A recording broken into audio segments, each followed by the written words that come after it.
Detalye sa pagsuporta at pakikipag-rally ni Mariel Padilla kasama ang INC sa EDSA. Noong July 1, 2026, matapos na mabigyan ng Quezon City LGU ng permit, dumalo at naging tampok na personalidad ang TV host at aktres na si Mariel Padilla sa isang malaking protesta na pinangunahan ng Iglesia ni Cristo sa EDSA People Power Monument sa White Plains, Quezon City.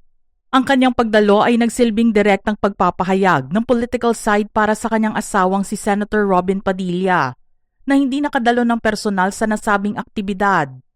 Nilinaw naman ni Mariel sa kanyang mga social media account na bagaman bihirang isali ng kanyang asawa ang kanyang sarili sa mga usaping politikal, isang pambihirang pagkakataon ang sitwasyong ito.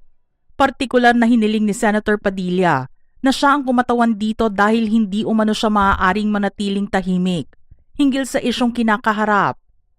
Ang ilang araw na rally na pinangunahan ng INC ay inorganisa upang ipakita ang malawak na pagkakaisa at suporta kay Senator Rodante Marcoleta, isang matagal ng kaalyado ng simbahan, sa gitna ng patuloy na pagsusuri ng publiko at mga politiko. Habang nasa lugar ng EDSA White Plains, aktibong nakihalubilo si Mariel sa napakaraming nagprotestang miyembro ng INC. Nagbahagi siya ng ilang larawan ng pagtitipon sa kanyang social media page na may caption na "We are one", isang kilalang slogan na iniuugnay sa komunidad ng INC. Bagaman ninais ni Mariel na magbigay ng formal na talumpati sa pangunahing entablado, hindi niya ito naisagawa dahil binawi ng lokal na pamahalaan ang permit para sa rally sa partikular na lokasyong iyon sa Quezon City. Kaya naman napilitan tuloy na mag-adjust ang programa bago inilipat ang demonstrasyon patungong Maynila sa Liwasang Bonifacio.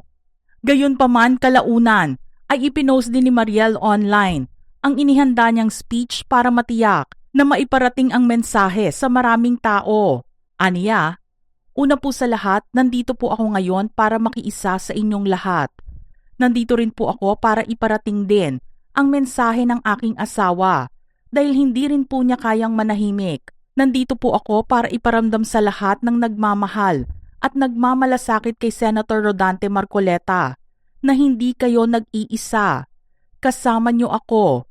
We are one. Mga ka-showbiz peeps, anong reaksyon niyo rito? Type your comments below.